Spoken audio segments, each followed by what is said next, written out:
सर्वमंगल मांगल्ये शिवे सर्वार्थ साधिके शरण्ये त्र्यंबिके गौरी नारायणी नमस्तुते। नमस्कार दोस्तों, आज मैं आपको नवरात्रि के दूसरे दिन सुनी जाने वाली दुर्गा सप्तशती के दूसरे और तीसरे अध्याय का पाठ सुनाने जा रही हूँ। प्रेम से बोलिए दुर्गा माता की जय हो। ऋषि कहते हैं, पूर्व काल में देवताओं और असुरों में पूरे 100 वर्षों तक घोर संग्राम हुआ था। उसमें असुरों का स्वामी महिषासुर था और देवताओं के नायक इंद्र थे। उस युद्ध में देवताओं की सेना महाबली असुरों से परास्त हो गई। संपूर्ण देवताओं को जीतकर महिषासुर इंद्र बन बैठा। तब पराजित देवता प्रजापति ब्रह्मा जी को आगे कर उस स्थान पर गए जहाँ भगवान शंकर और भगवान विष्णु विराजमान थे। देवताओं ने महिषासुर के पराक्रम तथा अपनी पराजय का यथावत वृत्तांत उन दोनों देवसरों से विस्तार पूर्वक सुनाया। वे बोले, भगवान महिषासुर सूर्य, इंद्र, अग्नि, वायु, चंद्रमा, यम, वरुण तथा अन्य देवताओं के भी अधिकार छीनकर स्वयं ही सबका अधिष्ठाता बन बैठा है। उस दुरात्मा महिष ने समस्त देवताओं को स्वर्ग से निकाल दिया है। अब हम मनुष्य की भांति पृथ्वी पर विचरते हैं। दैत्यों की यह सारी करतूत हमने आप लोगों से कह सुनाई। अब हम आपके शरण में आए हैं, उसके वध का कोई उपाय सोचिए। इस प्रकार देवताओं के वचन सुनकर भगवान विष्णु और शिव ने दैत्यों पर बड़ा क्रोध किया। उनकी भावें तन गई और मुंह टेढ़ा हो गया। तब अत्यंत कोप से भरे हुए चक्रपाणी श्री विष्णु जी के मुख से एक महान तेज प्रकट हुआ। इसी प्रकार ब्रह्मा जी, शंकर जी तथा इंद्र आदि अन्य देवताओं के शरीर से भी बड़ा भारी तेज निकला। वह सब मिलकर एक हो गया। महान तेज का वह पुंज जजमान पर्वत सा जान पड़ा। देवताओं ने देखा, वहाँ उसकी ज्वालाएं संपूर्ण दिशाओं में व्याप्त हो रही थी। संपूर्ण देवताओं के शरीर से प्रकट हुए उस तेज की कहीं तुलना न थी। एकत्रित होने पर वह एक नारी के रूप में परिणित हो गया और अपने प्रकाश से तीनों लोकों में व्याप्त जान पड़ा। भगवान शंकर का जो तेज था उससे उस देवी का मुख प्रकट हुआ। यमराज के तेज से उसके सिर में बाल निकल आए। श्री विष्णु भगवान के तेज से उसकी भुजाएं उत्पन्न हुई। चंद्रमा के तेज से दोनों स्तनों का और इंद्र के तेज से मध्य भाग कटी प्रदेश का प्रादुर्भाव हुआ। वरुण के तेज से जंघा और पिंडली तथा पृथ्वी के तेज से नितंब भाग प्रकट हुआ। ब्रह्मा जी के तेज से दोनों चरण और सूर्य के तेज से उसकी अंगुलियां हुईं। वसुओं के तेज से हाथों की अंगुलियां और कुबेर के तेज से नासिका प्रकट हुई। उन देवी के दांत प्रजापति के तेज से और तीनों नेत्र अग्नि के तेज से प्रकट हुए थे। उनकी भावें संध्या के और कान वायु के तेज से उत्पन्न हुए थे। इसी प्रकार अन्य देवताओं के तेज से भी उस कल्याणमयी देवी का आविर्भाव हुआ। तदंतर समस्त देवताओं के तेज पुंज से प्रकट हुई देवी को देखकर महिषासुर के सताए हुए देवता बहुत प्रसन्न हुए। पिनाकधारी भगवान शंकर ने अपने शूल से एक शूल निकालकर उन्हें दिया। फिर भगवान विष्णु ने भी अपने चक्र से चक्र उत्पन्न करके भगवती को अर्पण किया। वरुण ने भी शंख भेंट किया। अग्नि ने उन्हें शक्ति दी और वायु ने धनुष तथा वार से भरे हुए 2 तरकस प्रदान किए। सहस्त्र नेत्रों वाले देवराज इंद्र ने अपने वज्र से वज्र उत्पन्न करके दिया और ऐरावत हाथी से उतरकर एक घंटा भी प्रदान किया। यमराज ने काल दंड से दंड, वरुण ने पास, प्रजापति ने स्फटिक का माला तथा ब्रह्मा जी ने कमंडलू भेंट किया। सूर्य ने देवी के समस्त रोमकूपों में अपनी किरणों का तेज भर दिया। काल ने उन्हें चमकती हुई ढाल और तलवार दी। क्षीर समुद्र ने उज्जवल हार तथा कभी जीर्ण न होने वाले 2 दिव्य वस्त्र भेंट किए। साथ ही उन्होंने दिव्य चूड़ामणि, 2 कुंडल, कड़े, उज्जवल अर्धचंद्र, सब बाहुओं के लिए केयूर, दोनों चरणों के लिए निपुण, गले की सुंदर हंसली और सब अंगुलियों में पहनने के लिए रत्नों की बनी अंगूठियां भी दी। विश्वकर्मा ने उन्हें अत्यंत निर्मल फरसा भेंट किया। साथ ही अनेक प्रकार के अस्त्र और अभेद कवच दिए। इसके सिवा मस्तक और वक्ष स्थल पर धारण करने के लिए कभी न कुमलाने वाले कमलों की मालाएं दी। जलधि ने उन्हें सुंदर कमल का फूल भेंट किया। हिमालय ने सवारी के लिए सिंह तथा भांति भांति के रत्न समर्पित किए। धनाध्यक्ष कुबेर ने मधु से भरा पान पात्र दिया तथा संपूर्ण नागों के राजा शेष ने, जो इस पृथ्वी को धारण करते हैं, उन्हें बहुमूल्य मणियों से विभूषित नागहार भेंट दिया। इसी प्रकार अन्य देवताओं ने भी आभूषण और अस्त्र शस्त्र देकर देवी का सम्मान किया। तत्पश्चात उन्होंने बारंबार अट्ठास पूर्वक उच्च स्वर से गर्जना करी। उनके भयंकर नाद से संपूर्ण आकाश गूंज उठा। देवी का वह अत्यंत उच्च स्वर से किया हुआ सिंहनाद कहीं समा न सका। आकाश उसके सामने लघु प्रतीत होने लगा। उससे बड़े जोर की प्रतिध्वनि हुई, जिससे संपूर्ण विश्व में हलचल मच गई और समुद्र कांप उठे, पृथ्वी डोलने लगी और समस्त पर्वत हिलने लगे। उस समय देवताओं ने अत्यंत प्रशंसा के साथ सिंहवाहिनी भवानी से कहा, देवी तुम्हारी जय हो। साथ ही महर्षियों ने भक्ति भाव से विनम्र होकर उनका स्तमन किया। संपूर्ण त्रिलोकी को क्षोभग्रस्त देख दैत्यगण अपनी समस्त सेना को कवच आदि से सुसज्जित कर हाथों में हथियार ले सहसा उठकर खड़े हो गए। उस समय महिषासुर ने बड़े क्रोध में आकर कहा, यह क्या हो रहा है। फिर वह संपूर्ण असुरों से घिरकर उस सिंहनाद की ओर लक्ष्य करके दौड़ा और आगे पहुंचकर उसने देवी को देखा, जो अपनी प्रभा से तीनों लोकों को प्रकाशित कर रही थीं।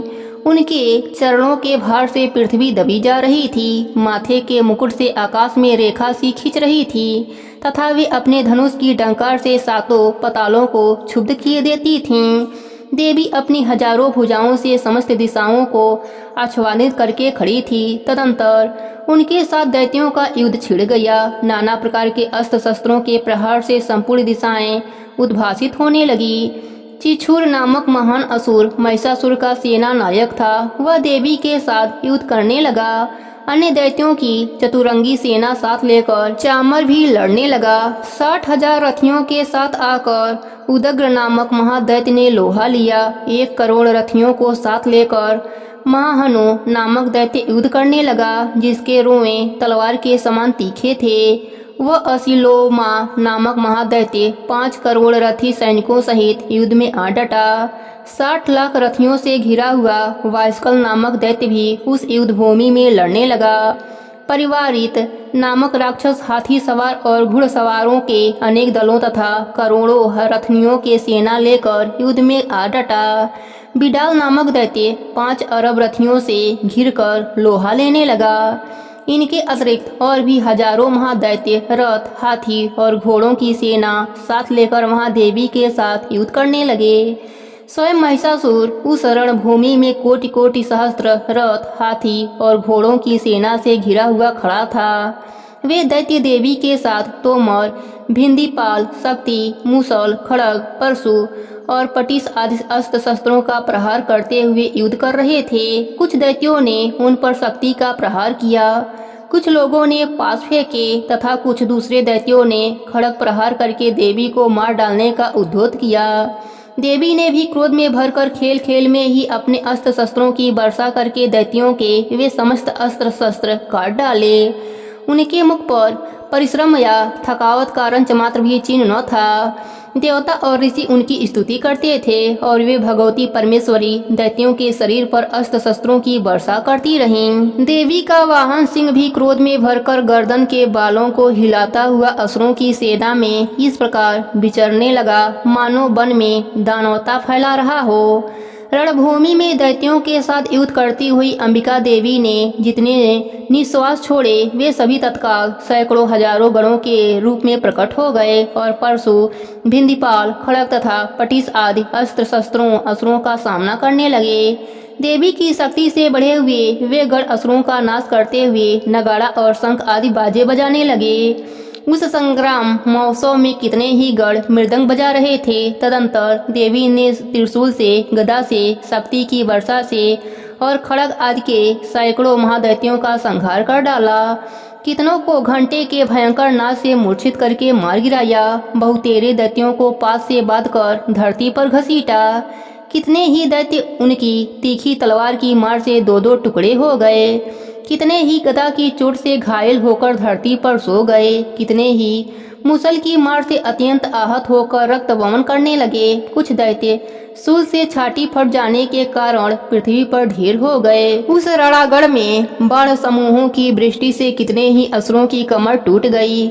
बाज की तरह झपटने वाले देवोपिंड दैत्यगण अपने प्राणों से हाथ धोने लगे। किन्हीं की बाहें छिन्न भिन्न हो गई, कितनों की गर्दन कट गई। कितने ही दैत्यों के मस्तक कट कट कर गिरने लगे।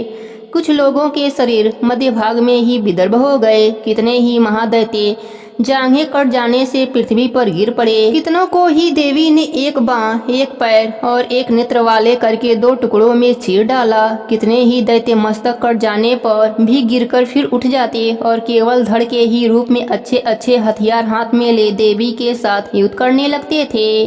दूसरे कबंध युद्ध के बाजों की लय पर नाचते थे।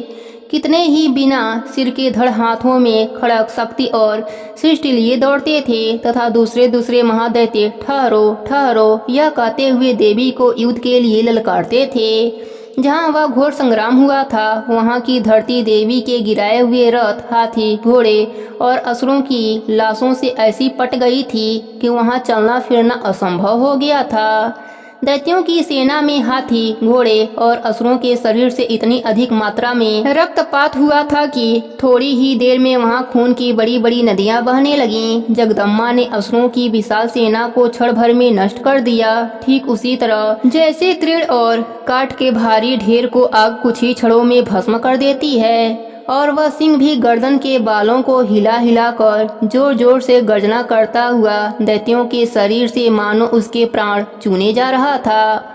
वहां देवी के गणों ने भी उन महादैत्यों के साथ ऐसा युद्ध किया जिससे आकाश में खड़े हुए देवतागण उन पर बहुत संतुष्ट हुए और फूल बरसाने लगे। यहीं पर दूसरे अध्याय की कथा समाप्त होती है। प्रेम से बोलिए दुर्गा माता की जय हो।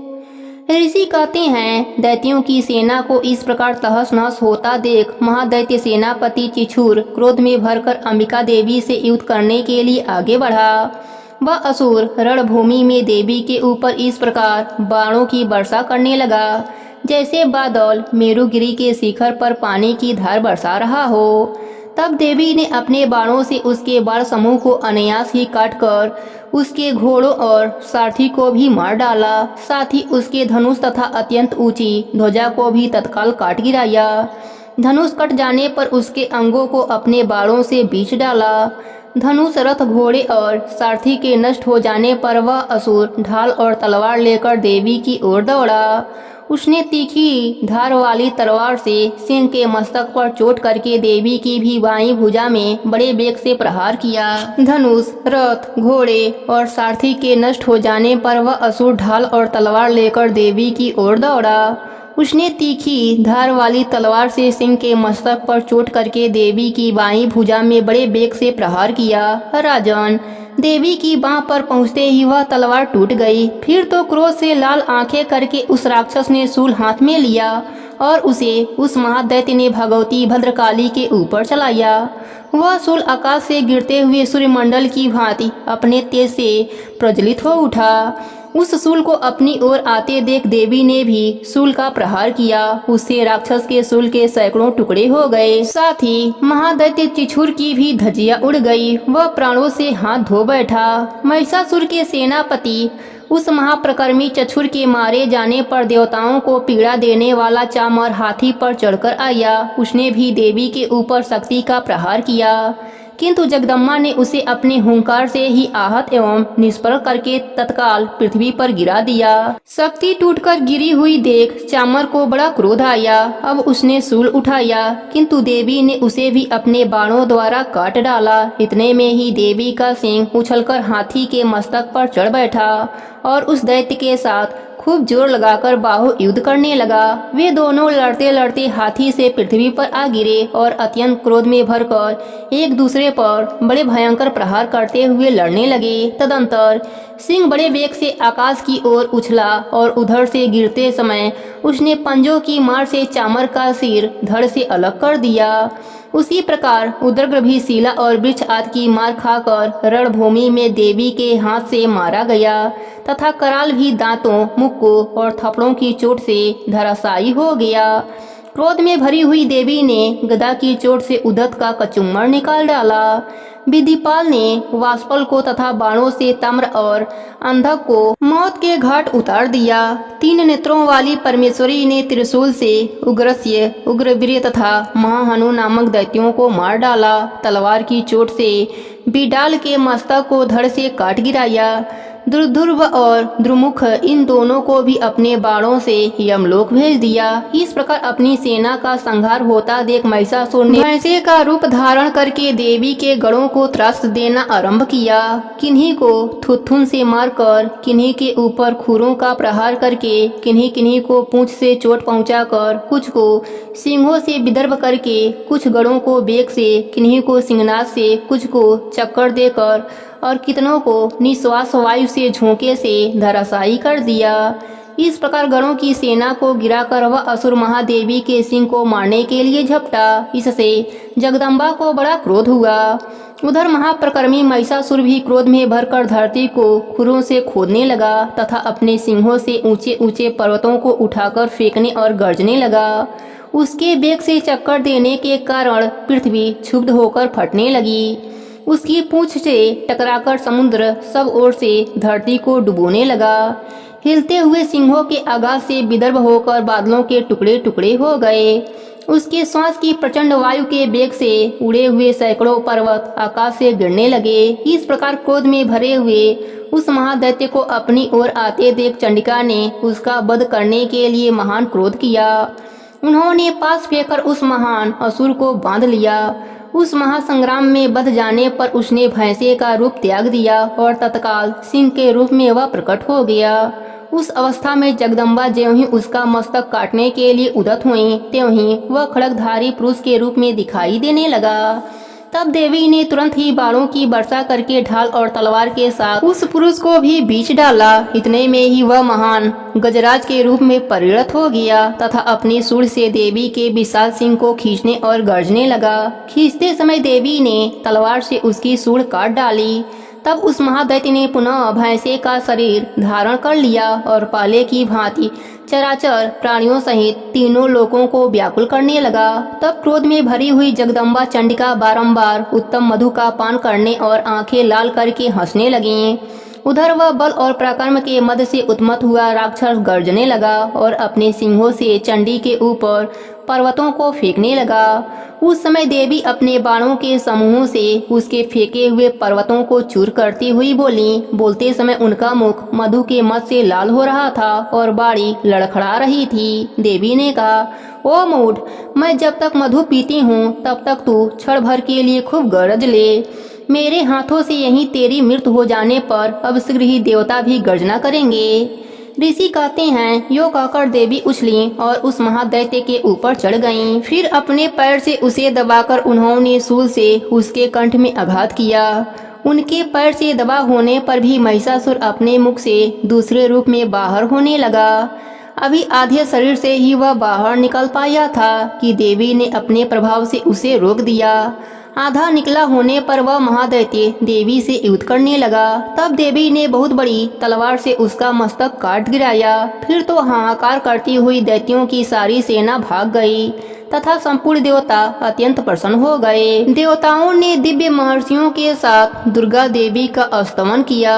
गंधर्वराज गाने लगे तथा अप्सराएं नृत्य करने लगी। यहीं पर तीसरे अध्याय की कथा समाप्त होती है। प्रेम से बोलिए दुर्गा माता की जय हो।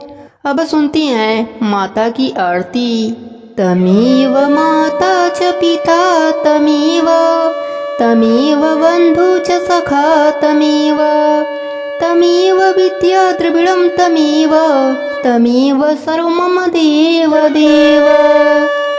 सर्वमंगल मांगल्ये शिवे सर्वार्थ साधिके, शरण्ये त्र्यंबिके गौरी नारायणी नमस्तुते। जय जयकार करो माता की, आओ शरण भवानी की। एक बार सब प्रेम से बोलो जय दुर्गे महारानी की। पाली देवी शैलपुत्री है, किए बैल पर असवारी। आंध्र चंद्र माथे पर सोहे, सुंदर रूप मनोहारी। लिए कमंडल फूल कमल के और रुद्राक्षों की माला। हुई दूसरी ब्रह्मचारी, करे जगत में उजियारा। पूर्ण चंद्रमासी शोभित है देवी चंद्र घंटा माता।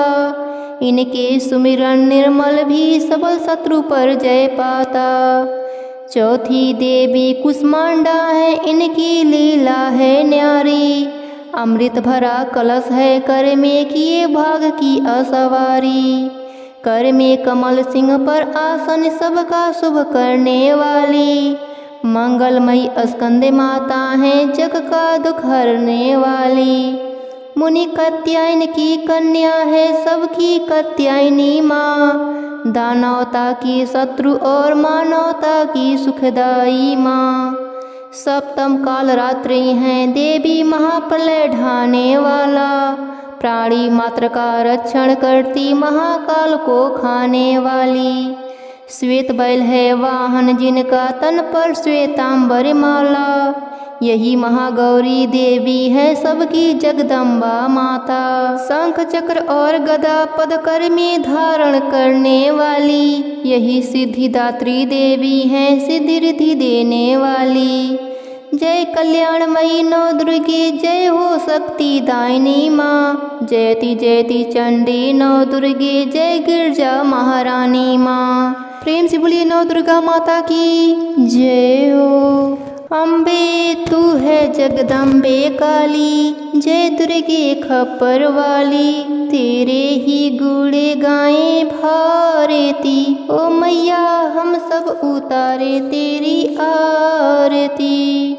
तेरे भक्त जनों पर माता भीड़ पड़ी है भारी। दानों दल पर टूट पड़ो माँ करके सिंह सवारी। सौ सौ सिंहों से बलशाली है दसे भुजाओं वाली। दुखियों के दुखड़े निवारती। ओ मैया हम सब उतारे तेरी आरती। माँ बेटे का है इस जग में बड़ा ही निर्मल नाता। पूत कपूत सुने हैं प्रणाम माता सुने कुमाता। सब पे करुणा बरसाने वाली। अमृत बरसाने वाली। दुखियों के दुखड़े निवारती। ओ मैया हम सब उतारे तेरी आरती। नहीं मांगते धन और दौलत ना चांदी ना सोना। ना चांदी ना सोना। हम तो मांगे माँ तेरे मन में एक छोटा सा कोना। एक छोटा सा कोना।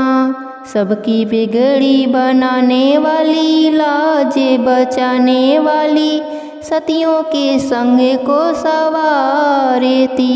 ओ मैया हम सब उतारे तेरी आरती। ओ मैया हम सब उतारे तेरी आरती। प्रेम से बोलिए दुर्गा माता की जय हो। अब सुनते हैं क्षमा प्रार्थना। परमेश्वरी मेरे द्वारा दिन रात सहस्त्रों अपराध होते रहते हैं। यह मेरा दास है यो समझकर मेरे उन अपराधों को आप कृपा पूर्वक क्षमा करो। परमेश्वरी मैं आवाहन नहीं जानती। विसर्जन करना भी नहीं जानती। तथा पूजा करने का ढंग भी नहीं जानती। क्षमा कीजिए हे देवी सुरेश्वरी। मैंने जो मंत्रहीन क्रियाहीन और भक्तिहीन पूजन किया है वह सब आपकी कृपा से पूर्ण हो। सैकड़ों अपराध करके भी जो तुम्हारी शरण में जा जगदम्बा कहकर पुकारा है उसे वह गति प्राप्त होती है जो ब्रह्मा आदि देवताओं के लिए भी सुलभ नहीं है। जगदम्बिके मैं अपराधी हूँ किंतु तुम्हारी शरण में आई हूँ। इस समय दया की पात्र हूँ। तुम जैसा चाहो वैसा करो हे देवी परमेश्वरी। अज्ञान से भूल से अथवा बुद्धि भ्रांत होने के कारण मैंने जो न्यूनता या अधिकता कर दी हो वह सब क्षमा कीजिए और प्रसन्न होइए। सच्चिदानंद स्वरूपा परमेश्वरी जगदम्बा कामेश्वरी तुम प्रेम पूर्वक मेरी यह पूजा स्वीकार करो और मुझ पर प्रसन्न रहो। हे देवी सुरेश्वरी तुम गोपनीय से भी गोपनीय वस्तु की रक्षा करने वाली हो। मेरे निवेदन किए हुए इस जप को ग्रहण करो। तुम्हारी कृपा से मुझे सिद्धि प्राप्त हो। प्रेम से बोलिए दुर्गा माता की जय हो।